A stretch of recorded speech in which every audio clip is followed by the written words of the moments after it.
आजाद history किस्त number 7 Mohammad Ali जिना एक रहनुमा का अरूज। बिस्मिल्लाहिर्रहमानिर्रहीम।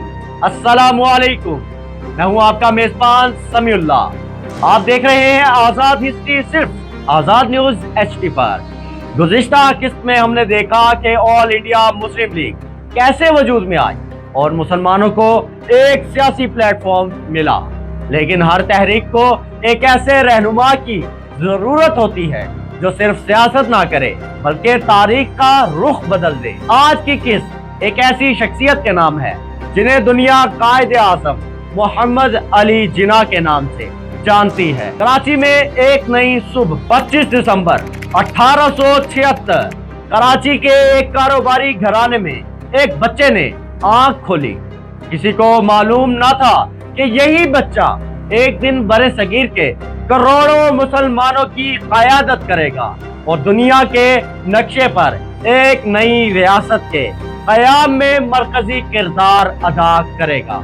इस बच्चे का नाम था मोहम्मद अली जिना। तालीम और लंदन का सफर। मोहम्मद अली जिना ने इब्तदाई तालीम कराची और मुंबई में हासिल की। बाद अज़ा वो कानून की तालीम के लिए लंदन गए, जहां उन्होंने कानून, आइन, पार्लिमानी निजाम और सियासी मुबाहिस का गहरा मुताला किया। लंदन में गुजारे गए सालों ने उनकी शख्सियत को नज्म, दलील, कानून और आईनी सियासत की तरफ मजीद माइल किया। एक कामयाब वकील वतन वापस आकर मोहम्मद अली जिना ने मुंबई में वकालत शुरू की।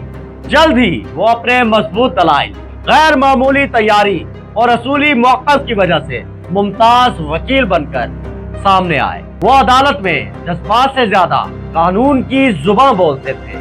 शायद यही खूबी आगे चलकर उनकी सियासी शनाख्त भी बनी। सियासत में कदम। मोहम्मद अली जिना ने अपनी सियासी जिंदगी का आगाज इंडियन नेशनल कांग्रेस से किया। उस वक्त उनका यकीन था कि आईनी जद्दोजहद, मुज़ाकरात और बाहमी ताउन के जरिए बड़े सगीर के अवाम के हकूक हासिल किए जा सकते हैं। वो हिंदू और मुसलमान रहनुमाओं के दरमियान ताउन के हामी थे।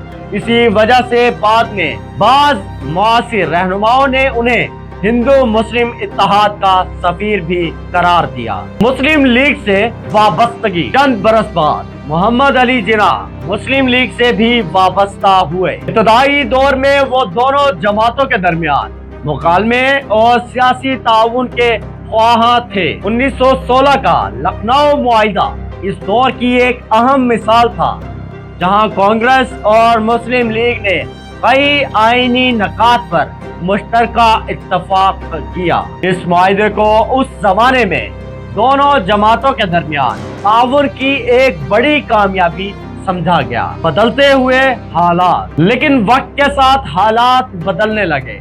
मुख्तलिफ सियासी हिकमत अमलियों, आईनी मामलात और नुमाइंदगी के सवालात पर कांग्रेस और मुस्लिम लीग के दरमियान इख्तलाफात बढ़ने लगे।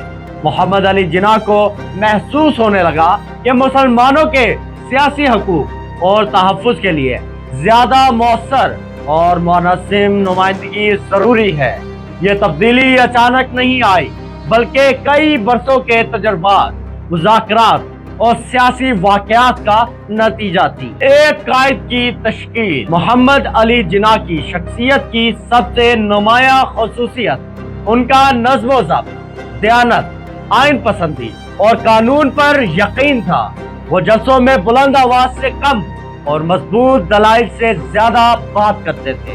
उनका मानना था कि पायदार सियासी कामयाबी आईनी जद्दोजहद, तंजीम और मुस्तकिल मिजाजी से हासिल हो सकती है। यही औसाफ इन्हें लाखों मुसलमानों के एतमाद का मरकज बनाने लगे। एक नए बाब का आगाज। अब बड़े सगीर की सियासत एक नए दौर में दाखिल हो रही थी।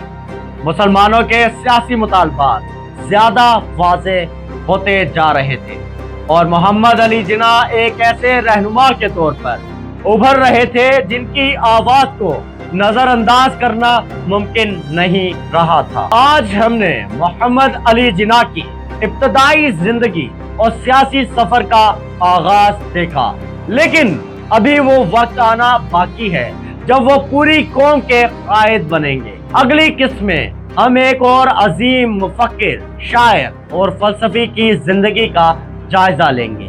وہ شخصیت جس نے مسلمانوں کے سیاسی مستقبل کے بارے میں ایک ایسا تصور پیش کیا جس پر بعد کی تاریخ میں بہت بحث ہوئی۔ یہ تھے علامہ ڈاکٹر محمد اقبال۔ یہ تھے علامہ ڈاکٹر محمد اقبال۔ میں ہوں آپ کا میزبان سمیع اللہ۔ آپ دیکھ رہے تھے آزاد ہسٹری، صرف آزاد نیوز HD پر۔ اللہ حافظ۔